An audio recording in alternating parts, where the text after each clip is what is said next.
在这个村子睡觉必须要戴耳塞，否则凌晨就会醒来，还要在本子上记录着醒来的时间。他们都是被一个怪声吵醒的，每到凌晨，整个村子就会传来龙的叫声。这声音就好像要地震了一样，从凌晨一直持续到黎明，不戴耳塞根本无法睡觉。很多人受不了都搬走了。村长把录到的声音放给大家听，摄像小哥也吓了一跳，但奇怪的是，怎么都找不到声音来源。大家在村里走访，听到一个可疑的声音，走近一看，原来是台微型缝纫机，但音量非常小，根本不可能，而且附近也没有任何施工现场。一时间，关于这声音的说法越来越多，越说越离谱。有人就说肯定是之前开山采石惊动了龙脉。为了让村民安心，大家决定今晚一定要找出罪魁祸首，在村里多个角落安装了声呐设备。来到凌晨，这怪声准时响起，检测到的声音都指向了一个小巷子。走近一看，这巷子里就只有一个锅炉，难道这龙叫声就是他发出来的？把声呐设备对着锅炉，果然是他没错了。大家都觉得很奇怪，锅炉为啥会发出这种声音？售后人员排查了半天，终于找到了问题所在，原来是里面一个电磁阀损坏了，滑动时就产生了这种不寻常的声音。维修好了锅炉，果然这天夜里怪声就消失了，村民终于可以丢掉耳塞睡个好觉了。村头的坟墓凭空出现了一个洞，看痕迹应该是刚挖的，晚上还看到个黑影一直在周围晃，这诡异现象令村民倍感不安。隔天坟头上又出现了一只狗，一直在附近徘徊，有人靠近就会大叫，就这样不分昼夜的趴在坟墓上。这狗并不是村里的，为啥会一直守着坟墓呢？村民觉得可能是这墓主人投胎成了狗。节目组让大家不要迷信，想要找到原因，看来得从坟墓下手了。但这都是老坟了，在村里问了一圈，根本不知道墓主人是谁。但很快一位前来扫墓的大妈告诉了大家一个关键信息，说前段时间来扫墓见过这狗，狗狗是有主人的。接着大家还在附近发现了狗链子，而且每当车经过这里，狗狗都会警觉地注视着每一辆车。大家猜测狗狗应该就是被遗弃在了这里，它一直在等主人来接。大家决定帮它找到主人，各种途径都试过了，甚至连派出所都去了，也没有找到。坟墓下的洞也是他挖的，平时就住在里面，大家都很担心他的健康情况。兽医观察到他鼻子很湿润，看起来还是很健康的。现在当务之急就是给他提供食物和一个狗窝。他远远地待在一边，谨慎地看着村民做的一切，但很快就接受了村民的爱，看起来也是饿了好久了。大妈表示在没找到主人之前，自己会好好照顾他的。大叔染上怪癖，每天包里装着一瓶醋和一把铁锤，一到晚上就偷偷行动。零下10度的天气，他却赤裸着上身，从包里掏出铁锤，大喊一声，直接朝肚子上重重砸去。就这么一直敲了几分钟，直到肚子变红才停下。大叔还觉得不过瘾，还让小哥拿铁锤敲一敲，这可是货真价实的铁锤啊！问他为啥要伤害自己，大叔却轻蔑一笑，接着从包里掏出了一瓶醋，倒上满满一杯，一饮而尽。真的是奇怪，跟他来到家里，他从冰箱拿出2个冰冻的苹果招待大家，把苹果放地上，徒手就给劈开了，说这样比较好吃。虽然大叔看着一身的暴力，但其实是个钢琴老师，满手老茧却弹了一手好琴，看着完全就是2个人。为什么会有这么奇葩的组合呢？这时大叔说出了自己的故事，他从小患有小儿麻痹，即使做过2次手术也没能恢复，从小被朋友孤立，这让他很自卑。直到有一次在小伙伴面前单手劈断了一个木棍，小伙伴都惊呆了，这让他找回了自信，于是就开始刻意训练自己的力量，开启了这种独特的运动方式，而且医院也去过了，内脏啥的确实没问题，这下可以安心的继续锻炼了。大家千万不要模仿哦。大妈为了保命，每天往墙上涂抹密封胶，家里还装满了监控，时刻盯着，而且有床不睡，偏偏住在了厕所里，吃喝拉撒全在里面。掀开垫子，下面全是尿，他却说味道清新自然。厕所门时刻紧闭着，好像在躲避着什么。他说只要离开厕所就会头晕目眩，全身酸痛，不得不离开的话就要全程戴口罩，还要不停喷着空气清新剂。问他为什么这样做，他说家里会泄漏毒气，都是从这些墙壁缝隙里散发出来的，闻到就会眩晕。因为之前和邻居吵过架，大妈认为是邻居故意往他家泄漏毒气，以此来报复他。他甚至在家里各个角落都安装了监控，为了防止毒气扩散，他封死了家中的各种缝隙，整个房子几乎都覆盖了厚厚的密封胶。由于厕所的气味最小，于是成了他的庇护所。虽然大妈说的好像真有这么一回事，可奇怪的是大家并没有闻到什么异味，于是决定偷偷拜访下邻居，并没有发现什么特别之处。然而大妈并不相信记者说的，表示毒气带来的疼痛是真实存在的，自己经常被熏得睡不着。为了缓解她的焦虑，大家请来专家对房子里里外外检测一番，然而检测后并没有发现任何有害气体。大家希望她从厕所搬出来，大妈却突然暴躁起来，把大家都赶走了，说她不相信仪器，自己的鼻子是最灵的。隔天她反常的出门去了医院，见到了一个躺在病床上的男人，一见面男人就哭了，原来这是她丈夫，10年前得了中风，就一直住在医院里。大叔知道大妈一直睡在厕所里，也也知道大妈精神出了问题，一想到这些就止不住的哭。她只想大妈能安稳的睡觉。心理医生表示，丈夫住院后，她不得不独自生活，产生了严重的焦虑和孤独感，可能慢慢就产生了幻觉。医生建议给大妈多一点陪伴，慢慢就会好起来的。节目组也不含糊，决定帮人帮到底，给大妈更多关爱，陪大妈聊天，还一起在厕所吃饭。几天过去了，大妈突然从厕所出来开始做饭，给大家做了一桌好吃的，说现在已经闻不到什么毒气了。看起来大妈终于走出来了。她当着医生的面，用随身携带的铁锤疯狂敲自己，边敲还边笑，敲完肩膀敲膝盖，这可是一把货真价实的铁锤啊！大叔每天就用塑料袋装着随身携带，一有时间就哐哐往身上敲，即使在门外也能听到敲打声。敲完膝盖敲肚子，敲完肚子敲敲胸，顺便敲敲胳肢窝，接着敲下巴和上巴，最后敲敲脑壳，从下往上敲了一遍。他说一点都不痛，甚至还挺爽。摄像小哥试了试，差点是事。大叔给自己这套按摩手法取名锤子疗法，说自己一身腱子肉就是这么敲出来的。锤子疗法还可以燃烧腹部脂肪，8块腹肌也是这么来的。这么看来好像真的有用。但不管怎样，大叔已经收获了一批小迷妹，这些处在更年期的小迷妹都觉得锤子疗法能消除疼痛，缓解疲劳，总之非常有用。关键还都觉得大叔很帅。但当他脱掉上衣，脊椎都被敲得通红，长了厚厚的老茧。来医院检查，发现大叔有颈椎间盘突出的问题，这是怎么回事呢？明明敲打后很舒服吗？怕医生不信，当面拿铁锤哐哐敲了起来，敲完上面敲下面。医生表示，锤子疗法确实帮助他锻炼了手臂肌肉，但不建议继续做，很可能会加重颈椎间盘突出的问题。听了医生的话，大叔回家就把铁锤换成了按摩椅，笑嘻嘻地表示自己主打一个听劝，大家千万不要模仿哦。被母蚊子咬一口到底有多恐怖？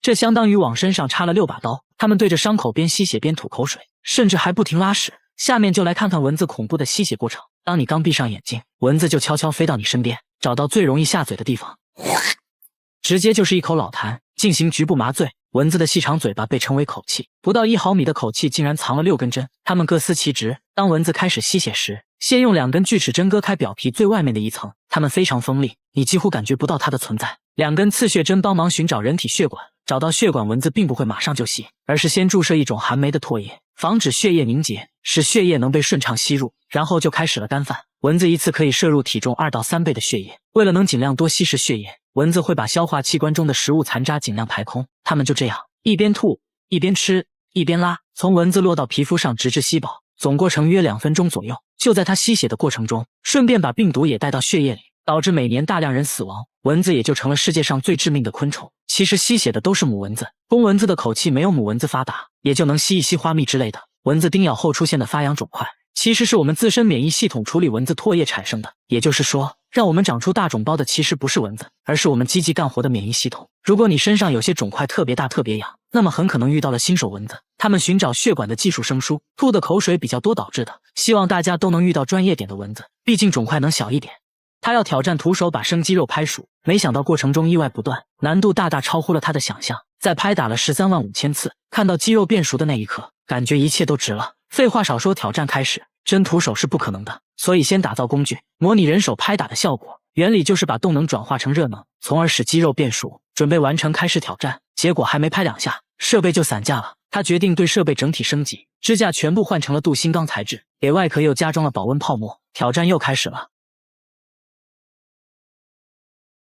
可没过多久，电机又冒烟了，肌肉看起来也没太多变化，但他没有放弃，很快又研制出了打肉机 2.0 版本，把电机换成了柴油机，拍打装置也换成了旋转的，效率显著提升。结果把肌肉打成了肉泥，他还是大大低估了工程难度。总结原因是力道太大，所以现在需要一个速度快、力道轻的打肉机。经过不懈改造，工具终于是改完了。这次他使用了气凝胶保温材料包裹肌肉，这样能把热量损失降到最低。内部再安装无线温度计，时刻监测肌肉温度。接着挑战又开始了，很快温度就升高到了9度。就这样一直拍打了几个小时，来到5万次，温度也上升到了33度。拍打7万次的时候，温度就来到了40度。随着温度不断升高，看起来把鸡拍熟是很有可能实现的。拍打10万次的时候，意外又发生了，打肉机螺栓磨断了。小哥决定先看一下鸡肉的成熟度，打开包装，一股刺鼻的味道袭来，切下来一块想要尝尝，犹豫了很久还是没下去嘴，只能接受失败。现在要做的是继续升级打肉机，为了防止螺栓再次磨断，这次使用了大尺寸的淬火钢螺栓。升级完成，接着挑战。刚开始一切都很顺利，但不出意外的话，肯定又要出意外了。这次电源又烧了，虽然状况不断，但这更加激发了他的斗志，说什么也要吃上一顿用拍打方式做的饭。于是不惜一切代价，重新升级了打肉机的机械臂。他退而求其次，决定来拍打牛肉。毕竟牛肉不用做到全熟，来个5分熟就行。而且之前已经证明过，打肉机可以把肉加热到40度以上。说干就干，把新鲜牛肉装进包裹，挑战正式开始。拍到2万次的时候，遇到了瓶颈，牛肉包装拍漏了，这属于小问题，换个包装继续。温度很快来到了50多度，又继续拍打了一段时间，温度上升到了60度。小哥非常激动，这意味着5分熟牛排已经好了，他已经迫不及待想要品尝一下。刚打开包装，汤汁就流了出来，看牛肉的色泽，好像已经熟了。闻起来怎么说呢？味道非常像牛排，一刀下去血水就冒了出来，不错，是正宗的5分熟。小哥切了一块送进嘴巴，据说口感非常不错，但他还是没有放弃把鸡肉拍熟的想法，再次尝试，一直拍打了90分钟，最终鸡肉还真被拍熟了，但他没有吃，可能是鸡皮收缩的原因，鸡竟然睁开了眼睛，所以没敢吃，但得出了一个结论，要拍熟一只鸡，至少需要拍打135000次。你学废了吗？这是一种比鲱鱼罐头还要臭的食物，一般人闻一下就会吐，他们却爱到不行，平时都舍不得吃，只有招待客人的时候才会拿出来。小姐姐尝了一口，反应非常真实，这种食物就是蓝纹奶酪。这家意大利工厂仍然使用古法制作，能动手的尽量手动完成。每天早上农场会送来新鲜牛奶，一开始就要把凝乳酶和霉菌加入牛奶中，大约20分钟内牛奶就会变成凝乳，看起来像一个巨大的豆腐脑。工人用特制的工具把它分割成小块，把切好的小块装进圆形模具中，每个桶都有编号，这相当于他的身份证。接着把模具放置在温暖潮湿的环境中，每天都要来回翻转4次，来帮助凝乳沉淀。静止1夜后，奶酪成型，开始腌制。机器会在奶酪表面均匀撒上一层盐，随后再次送入储藏室。储藏室里温暖潮湿，这有利于奶酪中霉菌活动。质检员会随机检查发酵情况，一般经过3天左右，就需要把它们转移到冷藏室。在这里，每一块奶酪都要被扎上摆针，这是为了让氧气进入奶酪内部，使其长出标志性的蓝色纹理。时间是制作这道美食的关键，根据口感的不同，奶酪要在冷藏室待上2到3个月，直到表面发霉变臭。质检员把洛阳铲插入奶酪，轻轻转动就可以把内部的奶酪带出来，通过气味和口感来判断奶酪是否发酵完成。2个月的蓝纹奶酪还比较柔软，味道类似3天没洗的臭袜子，一般人都比较容易接受。放置3个月的奶酪就已经变得很硬了，内部的蓝色纹理清晰可见，味道也臭得很正宗。记者忍不住尝了一口，成熟的蓝纹奶酪是高档餐厅必不可少的美食，吃面的时候来上一点，臭烘的得劲。这个公寓的住户凌晨4点必须起床，然后捂着耳朵站在墙角，也并不是他们想起床，而是被一个怪声吵醒的。每到凌晨4点，整个公寓就会传来敲门声，有时声音又像小孩在楼顶玩玻璃球的声音。物业也试图找到声音来源，关闭了所有能产生噪音的设备，但声音仍然存在。现在反而变本加厉，什么奇怪的声音都会出现，公寓住户都被搞得精神崩溃。这个大妈就受不了了，长期折磨让她患上了神经衰弱，现在只能在外面租房住。大家偷偷安装了监控，想看看到底有多夸张。一到凌晨4点，震耳欲聋的声音把摄像小哥都吓一跳，噪音高达90分贝。要知道地铁站的噪音才81分贝而已。大家发现用铁锤敲打瓷砖的声音和这怪声很像，怀疑是有人故意这样做的。到底是什么人会一直制造这种声音呢？犯罪心理学家表示，半夜发出这种声音能影响人们的生活，这可以让他内心得到莫大的满足。这种人就是心理变态。大家决定找到这个罪魁祸首，准备了10多台监控，蹲守在大楼各个角落。结果几天下来，这怪声突然神秘消失了。大家猜测，这个制造噪音的人已经害怕了，其实没必要再调查了。1个月后，节目组回访，物业表示自从节目组开始调查后，声音就没再出现过。这下大家都能安心睡觉了。大妈家出现了不应该出现的东西，就在她拔牙回家后，家里就凭空出现了一包牙齿，参差不齐的，足足有20颗，其中还有好几颗烂牙。牙齿是大妈整理橱柜时发现的，刚开始还以为是干燥剂，仔细一看差点吓死。这牙比正常人类的牙齿小了很多，真的是人类牙齿吗？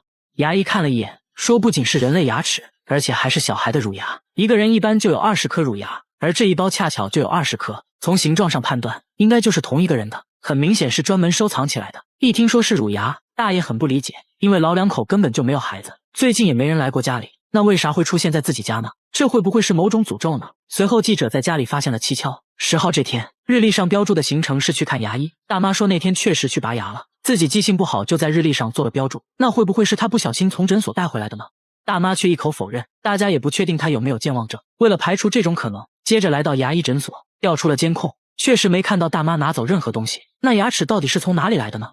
聊天中得知，这房子是他们租的，1年前才搬进来的，而且房东就有个孩子。大家瞬间醍醐灌顶，这牙齿8成就是房东孩子的。接着联系到了房东，一问才知道，这牙齿确实是他家小孩的，当时搬家忘记拿了，一切都是虚惊一场。大叔每次做饭要先洗一盆碎玻璃，洗完再加上几勺白糖，直接就端上了餐桌，放着一桌菜不吃，他却只想吃玻璃。老婆怕他吃死了，想让大叔吃一块玻璃就上一口菜，但大叔根本不听，玻璃直接成了他的主食。一天吃的玻璃可以填满2个啤酒杯，现在还越来越离谱，上班都要带着满满一杯玻璃碴子，没事就赶紧拿出来吃一块，走到哪都带着。下班后就去玻璃店挑选零食，挑挑拣拣弄了一大袋，回家还要根据口味给他们分类，不同厚度的玻璃吃起来口感也不一样。医院的点滴瓶是他的最爱，吃起来酥脆有嚼劲，灯泡吃起来就差一点，不过呢也很爽口。记者忍不住问他，到底为啥要吃玻璃呢？没想到大叔却反问起了记者，那你为什么要吃饭？为什么要喝酒？为什么要抽烟？喊嘎叽嘛，这个嚼一口非常香。这把记者看得一愣一愣的。大叔你冷静点啊喂！来到晚上，大叔去聚餐，他只是端起了空酒杯，所有人都不可思议地看着他，因为他直接把酒杯给吃了。老板说每次他来吃饭，饭店酒杯就会少好几个。酒足饭饱后，大叔也终于说出了吃玻璃的原因，都是因为20年前的那件小事。当年大叔还是个初入职场的毛头小伙子，刚签了一个大合同，正在陪客户吃饭，由于自己不能喝酒，被客户一番羞辱，说他不爷们，这话伤了大叔的自尊，一气之下吃起了酒杯，就这样一吃还吃上瘾了。现在大家都想知道他身体真的健康吗？没想到啊，大叔却在医生面前表演起了吃玻璃，医生直接吓得不敢看，啥也别说了，直接上仪器检查吧。检查发现大叔其实有肠道问题，医生说大概率就是吃玻璃导致的，虽然目前看起来问题不大，但还是要停止这种行为，否则会导致肠梗阻，大家千万不要模仿哦。这猫有个怪癖，连医生都大为震惊，它1日3餐只吃泡菜，而且必须要够辣，饿了就会对着冰箱一直叫，因为冰箱里就有它梦寐以求的辣白菜。主人受不了了，从冰箱拿出了一片泡菜，小白闻了闻，几口就吃完了，看起来一片泡菜根本不够吃。主人又把泡菜和米饭拌在一起，给他做了个泡菜拌饭，但小白很挑剔，只吃了拌饭中的泡菜，1粒米饭都没吃。主人说小白是流浪猫，刚捡回来的时候他什么都不吃，直到拿出泡菜的一刻，他竟然2眼发光，一直叫个不停，才知道这猫喜欢吃泡菜。我们都知道韩国人喜欢吃泡菜，难道韩国的猫也都喜欢吃泡菜吗？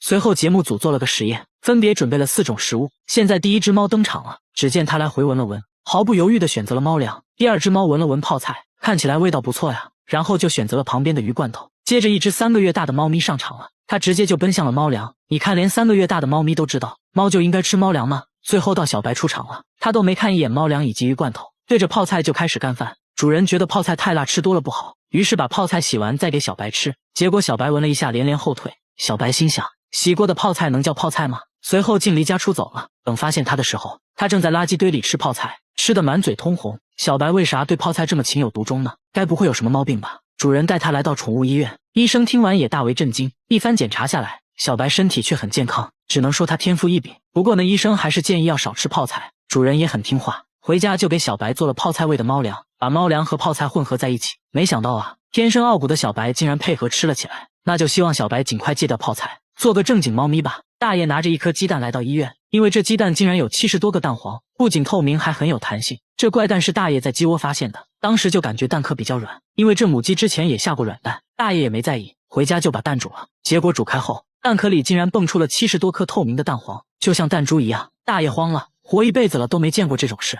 连忙把鸡蛋拿给村里人看，村民都很震惊，认为这是不祥之物，还让大爷赶快处理掉。那现在咋办呢？大家带着这颗怪蛋找到了有着30年养鸡经验的养殖户，他凭借自己的经验一口断定这不是鸡蛋，说这70多颗透明的东西根本就不是蛋黄，毕竟这就是大爷在鸡窝里发现的，不是鸡蛋那是什么呢？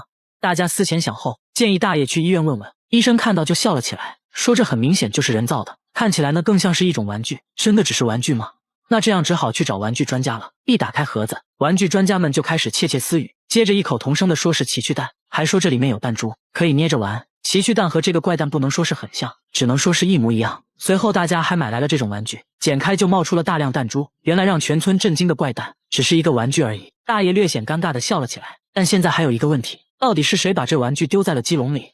鸡笼在屋顶，平时只有大爷和老伴才可以进入。大爷给亲戚朋友打电话，都说没有去过屋顶，甚至还问了孙子，但小孙子并没有这种玩具。看来真相也许只有这只母鸡知道了。咖啡里加入半瓶辣椒酱，没有酸甜，只有苦辣。大叔说这才是咖啡的正确搭配。啤酒里自然也少不了辣椒酱，喝这么一杯顶过去2杯，就连吃冰淇淋都要加辣椒酱，冰火2重天的口感，很像是吃生鱼片。更奇葩的是，他喝感冒药也要加辣椒酱，说这样容易出汗好得快，剩下的一点药汤里再加上米饭，这样更有食欲了。他出门都会随身带着一瓶秘制辣椒酱，吃炸酱面要先来一勺免费辣椒，再加入自己秘制辣椒酱。朋友只是闻了一下就辣到咳嗽，大家都避之不及，但大叔却毫无感觉，几口就吃完了。接着倒了一杯水，水里也要挤入辣椒酱。他说这叫原汤化原食。不仅如此，连他7岁的儿子也酷爱辣椒酱。吃饭前先来上一碗泡菜汤汁开开胃，接着在米饭上拌辣椒酱，这还只是家常便饭。最狠的是他连黄桃罐头都要蘸辣椒酱。刚开始摄像小哥以为是番茄酱，尝了一口，